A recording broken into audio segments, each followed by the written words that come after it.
aujourd'hui, la semaine prochaine aussi, je vais faire un message un petit peu en deux temps, pas sur les mêmes textes, mais le titre du message de ce matin, c'est « Attendons-nous à Dieu ensemble ».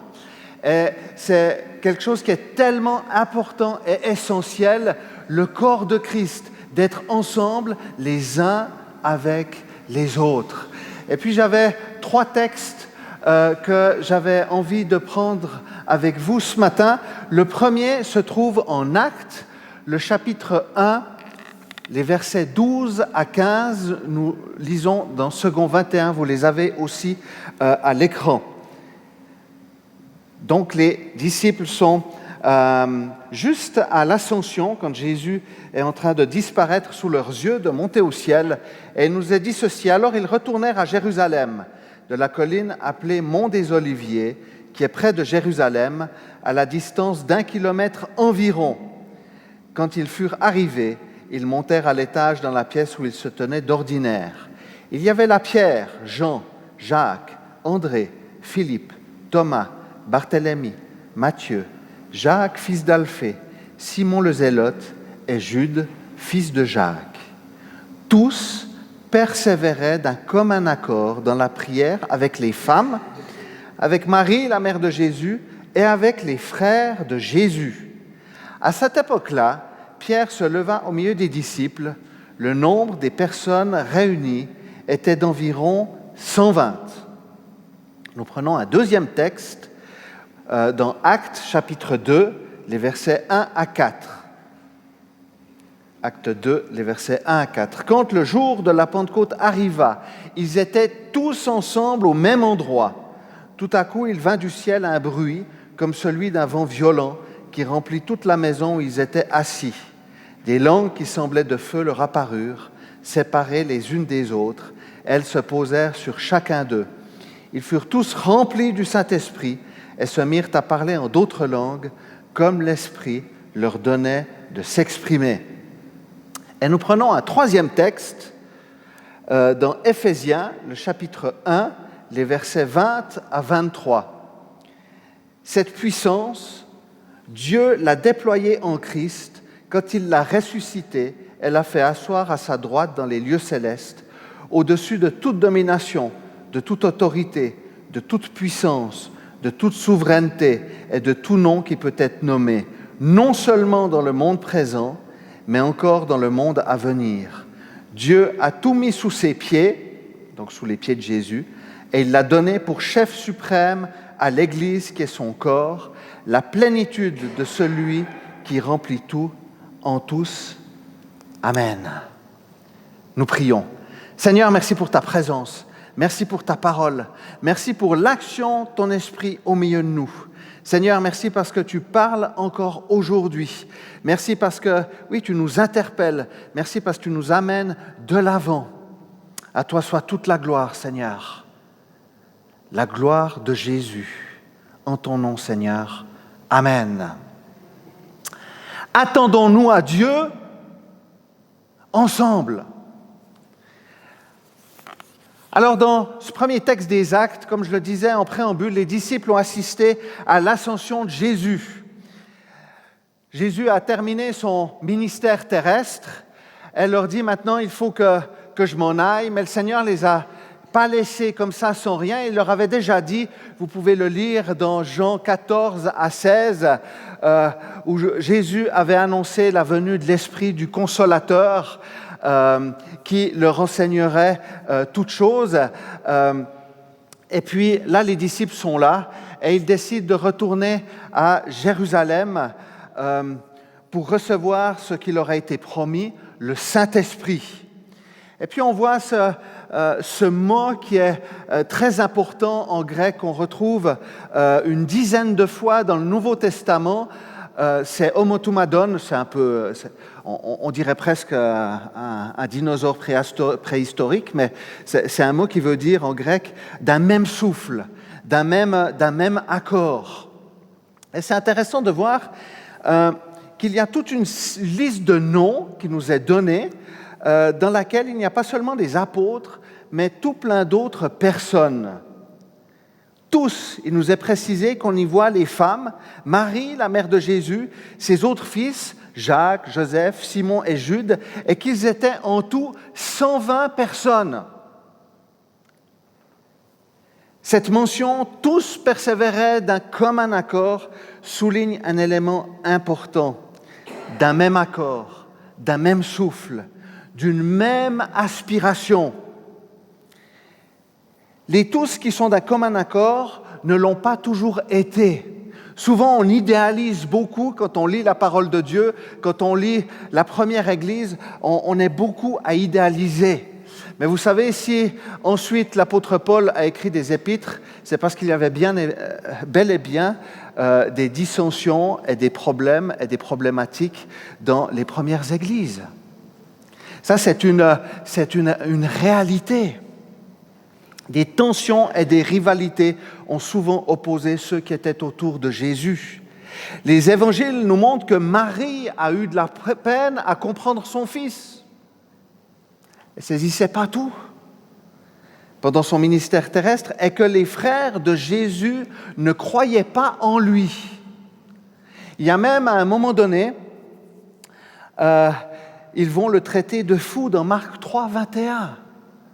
Et on peut s'imaginer qu'il pouvait y avoir certaines rancœurs, certaines dissensions, certaines tensions.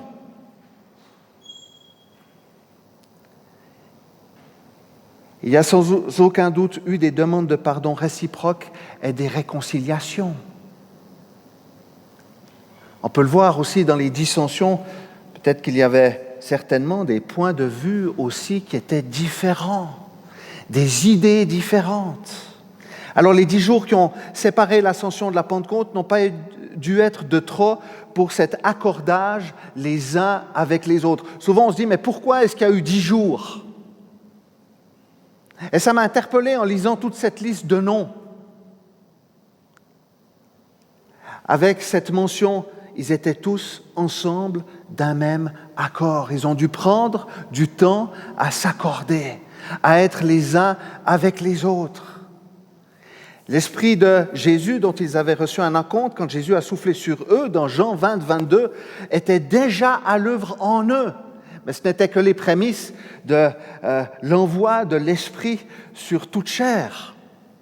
Et ce rassemblement d'un commun accord est le point de départ de l'Église, du corps de Christ.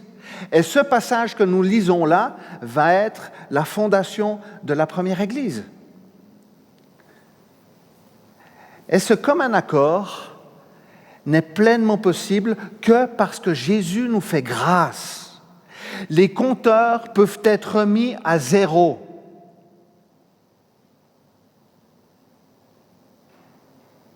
Ça vous laisse sans voix, n'est-ce pas? Le repas de la Cène, que nous allons prendre tout à l'heure, où nous commémorons la mort et la résurrection de Jésus, est un point important. Parce qu'en le prenant, nous confessons notre besoin de pardon et de grâce. Mais nous affirmons aussi faire partie du corps de Christ, de l'Église. Et c'est aussi pour cette raison que nous prenons ce repas ensemble. Le repas de la communion, de la commune union. Et on peut se poser la question, si on fait ce repas une fois de temps en temps ou à chaque fois que nous nous réunissons en Église. Ici, dans cette Église, nous avons fait le choix de le faire à chaque fois. Mais ce n'est pas juste une tradition, mais c'est quelque chose de très, très important, où je me positionne en tant qu'individu, mais ce n'est pas simplement en tant qu'individu, en tant que membre à part entière dans la communauté, en tant qu'enfant de Jésus, parce que nous sommes membres les uns des autres.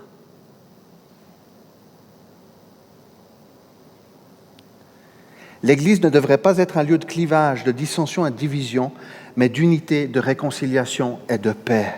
Il y a une solidarité qui s'organise et une implication personnelle du fait qu'on est ensemble. Alors on peut réfléchir à notre propre implication. En fait, tous ceux qui se réunissent se sentent concernés quand on regarde ce texte de Actes, parce que Jésus a fait et dit avant de monter au ciel. Ils se sentent concernés par la promesse de l'envoi de son Esprit et de la mission que le Seigneur leur a confiée d'être des témoins du Christ. Et c'est parce qu'ils sont concernés qu'ils vont s'accorder. Parce qu'ils sont concernés qu'ils vont s'accorder. Concernés par les promesses de Jésus, par ce que Jésus a dit, et concernés par les uns et par les autres. Je vous raconte une histoire? Personne n'a dit non. Bon, alors je me lance. Il y a peu de temps, j'étais sur l'autoroute, et puis il y avait une tempête de neige. Alors moi qui ai des origines chaudefonnières, j'aime bien rouler sur la neige, ça ne me fait pas trop peur. Et c'est vrai, j'avoue, j'étais dans les limitations, mais j'étais sur la voie de gauche, traçant ma route. Et puis, je me rends compte que tout le monde n'a pas la même... désolé, c'est peut-être orgueilleux ce que je vais dire. Tout le monde n'a pas la même aisance que moi sur la route quand il y a de la neige. Mais il y avait un afflux de voitures, c'était pendant les fêtes, sauf erreur. Et puis tout d'un coup, au loin, ça a freiné d'un coup sec. Et je peux vous dire, heureusement que la personne devant moi a mis ses feux de détresse, parce que je peux vous avouer humblement, ou peut-être pas humblement du tout, que j'aurais peut-être embouti la voiture qui était devant moi. Et j'ai vu que tout le monde a joué la carte de la solidarité ensemble, a mis leur feu de détresse pour dire « Hé, il y a un danger qui se profile, on est solidaires ». Et ça m'a vraiment fait penser à l'Église. On est ensemble et on ose aussi mettre les feux d'avertissement quand cela est nécessaire. Et on se mobilise, il y a une mobilisation. Les voitures ont commencé à clignoter de toutes parts, à freiner gentiment, et puis on a pu ensuite continuer la route et arriver à bon port. J'étais tellement touché par le drame de Crans-Montana, comme vous tous, et j'aimerais encore donner un mot ce matin pour toutes celles et ceux qui ont directement été touchés et impliqués dans ce drame.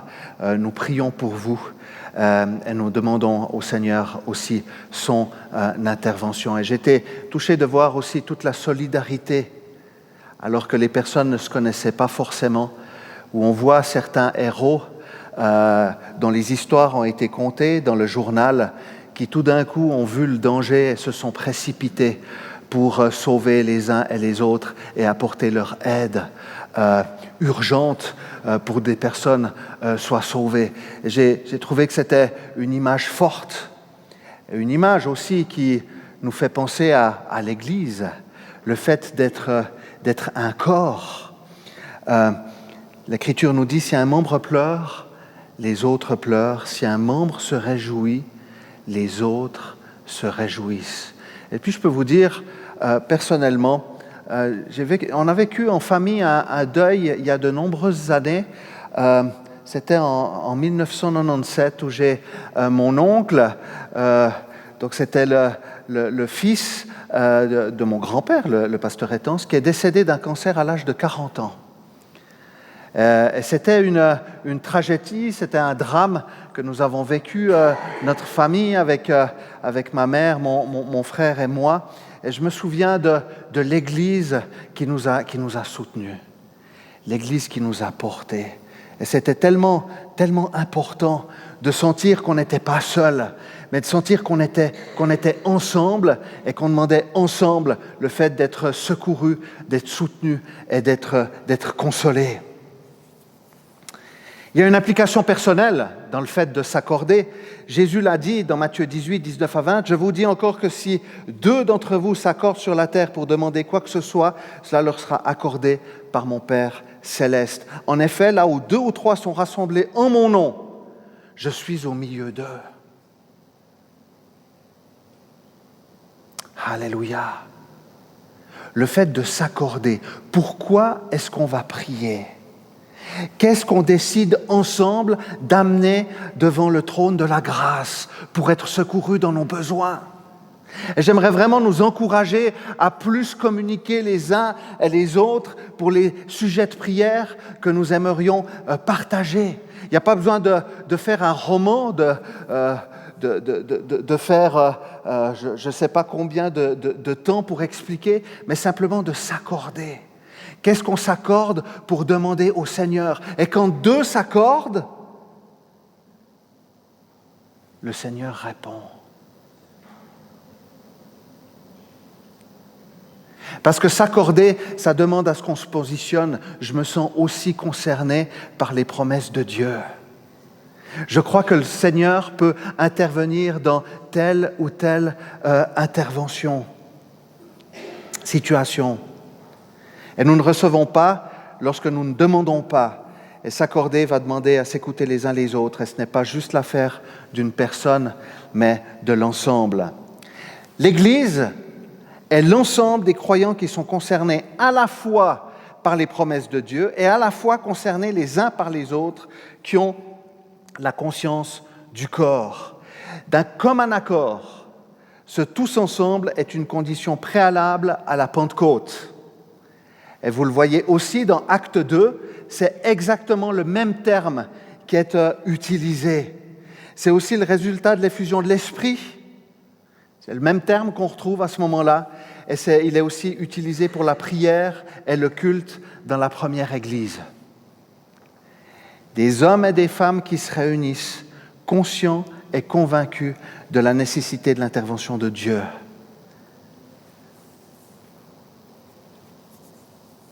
On détermine ensemble ce que nous demandons et on se laisse conduire par le Saint-Esprit, on s'unit. Nous étions à la réunion de prière l'autre soir, par Zoom. Et puis, on a abordé le psaume 37, qui est un magnifique psaume. Et puis, j'ai juste parlé de la dimension de l'Amen. Vous savez ce que veut dire Amen? Ainsi soit-il, exactement. Et c'est un élément qu'on nous a beaucoup donné, je me souviens encore, en école biblique, où il y a le directeur qui venait régulièrement pendant les réunions de prière et il disait « mais c'est tellement important que vous disiez Amen ». Et c'est vrai que c'est une dimension qui est importante, le Amen. Quand un frère, quand une sœur, s'exprime avec laquelle on est d'accord, c'est important de pouvoir dire Amen. Ce n'est pas un mot magique, d'accord? Ce n'est pas un mantra où on essaie de se convaincre, mais c'est une implication. Croire que le Seigneur peut et va agir. C'est aussi une dimension de foi quand je dis Amen. Amen, ainsi soit-il. Je m'implique aussi. Ce n'est pas juste une personne qui prie de manière détachée du corps. C'est quelqu'un qui prie en étant attaché au corps. Et c'est pour ça que cette dimension du Amen, où on se positionne, est importante. Je veux dire Amen, ainsi soit-il. Je m'associe à la prière de la sœur, à la prière du frère, parce qu'on est ensemble. Attendons-nous à Dieu ensemble, la première des choses, d'un commun accord. Et puis le deuxième et dernier point, et je vais terminer avec ce point-là, et puis ensuite on prendra un temps de Sainte Seine, et nous prendrons aussi un temps de prière particulier les uns pour les autres. Et ce point que j'avais envie d'apporter, c'est l'Église et la plénitude de Jésus. Il nous a dit, Dieu a tout mis sous les pieds de Jésus-Christ et il l'a donné pour chef suprême à l'Église qui est son corps, la plénitude de celui qui remplit tout en tous. Et quand on lit attentivement ces versets, on comprend aussi pourquoi l'ennemi s'acharne contre l'Église et les croyants et cherche à détruire, à accuser et à diviser. Parce que l'Église est la plénitude de Jésus. Mais ce que j'aimerais dire, c'est que Jésus a déjà eu la victoire à la croix. Et que Jésus est au-dessus de toute autorité. Jésus est puissant. Jésus a vaincu le mal.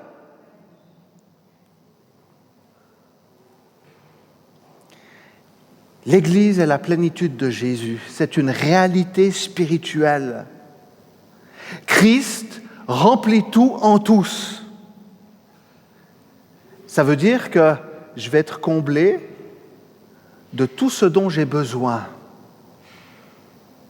Ou je vais être comblé, encore mieux, de tout ce que Jésus sait de ce dont j'ai besoin. Parce que nous, on a toujours plein d'idées de la manière d'être comblé, n'est-ce pas? Mais quand Jésus remplit, il remplit toujours de la bonne manière. Il sait exactement ce dont j'ai besoin dans ma vie.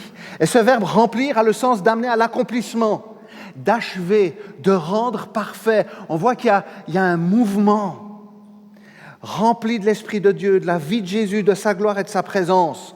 Tous ensemble, réunis dans une même aspiration, les disciples vont être remplis du Saint-Esprit. Et l'Écriture nous donne plusieurs effets de ce remplissage. Rempli de toute connaissance, dans Romains 15, 14. Rempli de consolation, 2 Corinthiens 7, 14. Du fruit de justice, Philippiens 1, 11. De joie, 2 Timothée 1, 4. Et rempli de la connaissance de sa volonté, Romains 15, 14. Notre regard peut être critique. On est sensible face à nos propres aspirations et on est sensible aussi parfois à nos propres manquements.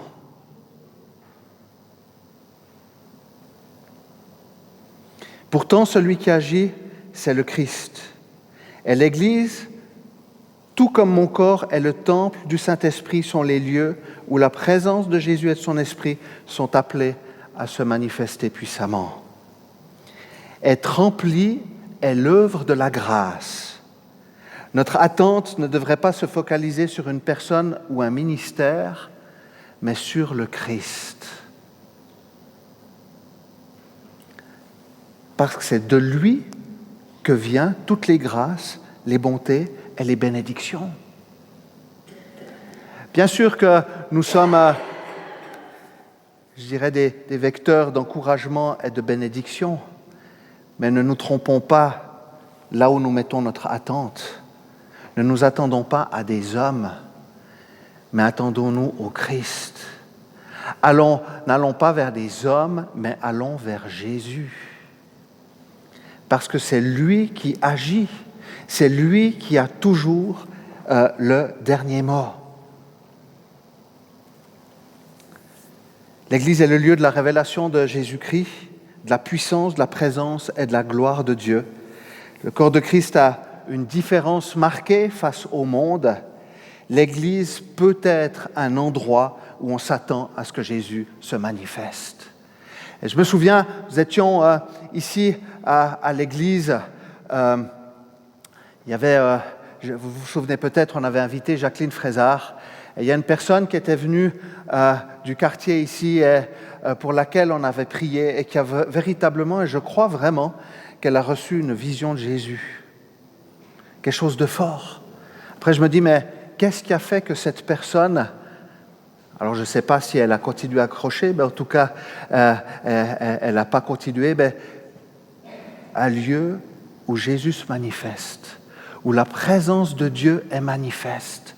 Et j'ai eu plusieurs témoignages aussi lorsque nous étions ici pour le brunch de Noël, avec le concert de Noël.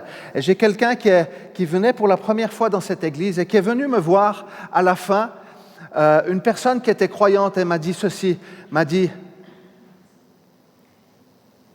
« Je voulais te dire, ici, il y a réellement la présence de Jésus. » Et j'ai dit « Mais gloire à Dieu, ça c'est l'œuvre du Seigneur. » Ce n'est pas notre œuvre à nous, mais c'est l'œuvre de Dieu. Et cette église est en mouvement.